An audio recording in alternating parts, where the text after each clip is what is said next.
Hey guys, and welcome to Petrol Ped. No, you're not watching last week's video. I had a bit of a change of plan. The car I had planned to review this weekend, sadly we had to put that back for a couple of weeks, so I was without a film to do. So I thought I'd shoot one because a couple of things. I'm going to base the film around the 5 things I like about my Mini, but one of the other reasons for shooting this film is yesterday I went to the camera shop and spent quite a lot of money on this new bad boy.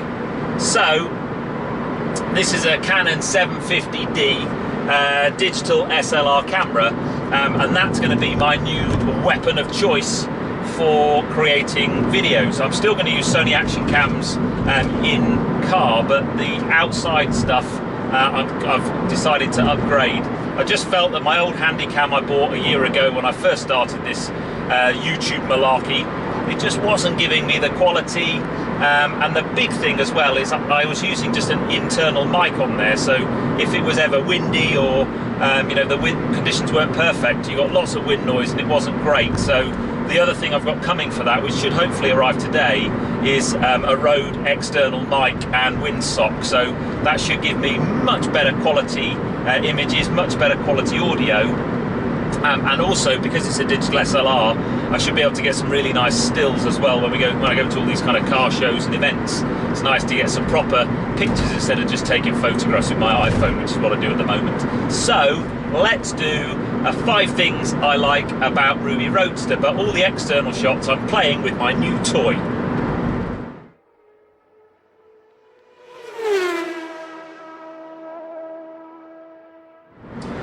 Okay, I had a struggle getting it down to 5 things because I love this car to bits, but number 1 I love about this car, and I'm going to combine a few things into number 1, is just its looks. So I put some pictures up from the outside. I've always loved Minis anyway, and when the Roadster and Coupe came out, I just thought that they had that, they were just a little bit different. They've got a much sort of more angled rake on the windscreen, and clearly this is a convertible. I love the John Cooper Works styling. I had a few things done to this when I bought it. I had the stripes on the side, I had the spot lamps put on the front, and I had the wheels blacked out because they were silver before. But I love it. I love the raisable spoiler on the back, and obviously on a sunny day you can drop this canvas roof and get the wind in your hair, and I just think that's fantastic. So the whole kind of look and styling I love very much. The other really nice thing is they don't make these anymore. They stopped making them a couple of years ago now, or about 18 months ago. So they're not that common. I believe there was only about 300 John Cooper Works Roadsters registered in the UK, so it's not a massively common car, and I like that. I don't think, you know, it's going to appreciate into a modern classic. Having said that, they do hold their values quite well, so you know, plans are to keep hold of this car for a while. So number 1, its looks. Okay, so the second thing I love about this car, and again I'm going to cheat a bit and combine 2 things. So just in front of the gear lever there are a couple of quite cool buttons. The first of them is the sport button. And when you press that, basically it firms up the steering a little bit, gives you a slightly different throttle mapping, and it kind of does things with the exhaust, so you get these lovely kind of pops and bangs on overrun. Not massively loud, but certainly characterful, and I like that button.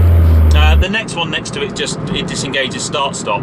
But then the thing I really love about this car, and I didn't find it for at least 6 months, and actually it was one of my subscribers commented on a video and said, did you know? But the traction control off button. So this car has 211 horsepower through the front wheel, so it's a bit wheel spinny, but the traction control it kind of really does kind of cut in and stop the wheel spinning. So if you press that button once, it basically disengages the traction control a little bit. It will still cut in if you drive like a hooligan or if the road surface is quite wet. The cool thing, and the thing I didn't realise, is if you push the button and hold it down for about 3 or 4 seconds, it fully disengages traction control and you get no assistance whatsoever. You literally have all the power, and the only thing that's going to stop your wheel spinning is your right foot and the control of that. And I love that in this car. It makes it a far, far more driver's oriented car. You don't feel like it's kind of stepping in and helping you out. You're not going to get into a massive amount of trouble in this car anyway. But I really love that. So second thing I love is being able to fully disengage traction control, and because it just turns this car into an absolute hoot. So number 3 is the setup of this car's pedals. Now, I love understanding the techniques of driving, and one of the techniques of driving that I wanted to nail from as early as I can remember getting behind the wheel of a car was heel and towing, or sometimes you call that rev matching. And this car's pedals are set up perfectly for heel and towing. So what we're basically going to do is, as we're coming into a corner, I'm going to rev match there, but I'm going to be braking, and I'm going to be able to rev the throttle as I change down a gear. Now, I've done a whole video on why you would want to heel and tow and how you do it, so I'll put a card up above, so go off and have a look at that. But this car's pedals are perfect for it, and it just set up really, really nicely, makes heel towing really, really easy. So that is the third thing I love about this car, and you might be able to hear a few pops and bangs in the background as I'm coming down my favourite hill, but that's number 3. Now, number 4 is a boring one really for petrol heads, but number 4 is, I love this car because it's massively practical. And I know you might sit there and go, well, it's only got 2 seats. How can it be practical? So yes, I've only got 2 seats, but then that's fine. But because this car is based on the normal Mini, behind me is quite a lot of room, I guess, where the passenger seats would be. And the reason I love this car over just a normal convertible Mini is because of the way the roof goes down, it means you've got a huge boot, or trunk for our American friends.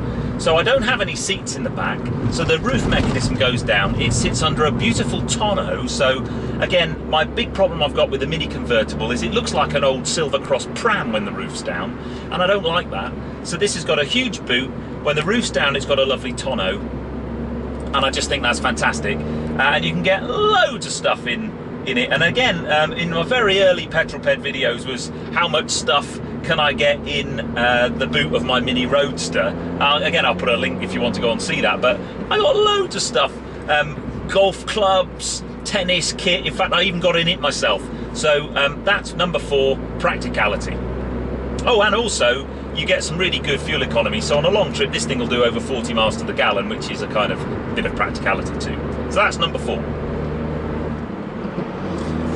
So finally then, number 5, and I've saved the best till last. When I bought this car, I'd had road cars that I'd tracked before, and I had my Caterham, which was, although it was a road car, I bought that really to track and to do sprints and things. So I needed a car that I could drive every day, but also would be pretty good on a circuit. And I considered things like Lotus Elises and those types of things. But the 5th thing I love about this car is every day it is a very practical, very comfortable car. You can sit in this car for 4 hours, and then you take it to a track, and it's absolutely superb on a track. It's very nimble, it goes through the corners quickly. It's not going to be the fastest thing on a track day, but I've put to shame quite a few cool cars in this. I've done Boxsters and F-Type Jaguars and so on, so I love the fact that I can track this car. I've done quite a few track days. I've done a sprint, and then you might have seen my video with the Auto Solo, and this car's brilliant at that. Really, really, handling's brilliant, very nimble. So I love the fact that this is an absolute track weapon, yet you can drive it every day. And the other thing is, because it doesn't weigh very much, you go on a track day and you don't shag your tyres up. And I've had a couple of cars in the past where I've taken them on a track day and you just end up having to get a new set of tyres at the end of it, which is, you know, it's bloody expensive basically. So this car's great, doesn't knacker your tyres up. It is a brilliant track weapon. So that is the 5th thing that I love most about this car. To be honest, the list could carry on because there's many, many other things I love about this car, but that's 5.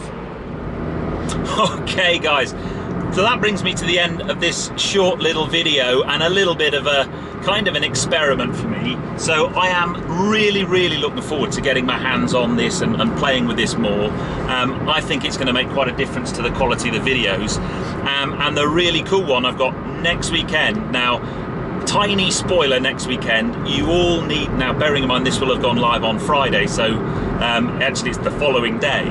But next weekend I have a very beautiful car. I'm massively excited about it. It's a brand of car that I absolutely adore. I've always wanted to drive one.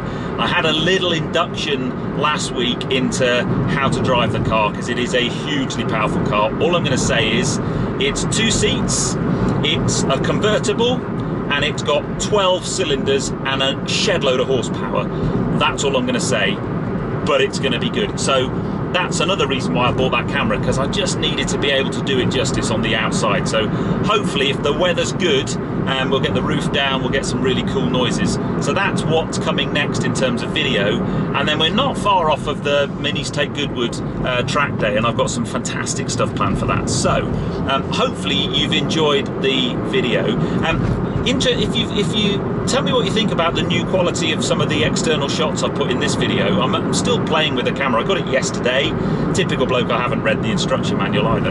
But it'd be really interested to see if you can spot the difference or tell that there's a difference in quality. But I hope you like the video. I know it's only short. As I said, unfortunately my plans for today got changed, so I had to think of a quick film to do, but I've had a bit of a play with the camera and enjoyed it very much. Anyway, please like the film. Comments below are always welcome, and if you haven't done so already, then please subscribe to Petrol Ped for plenty more content to come. Anyway, you take care guys, drive safe.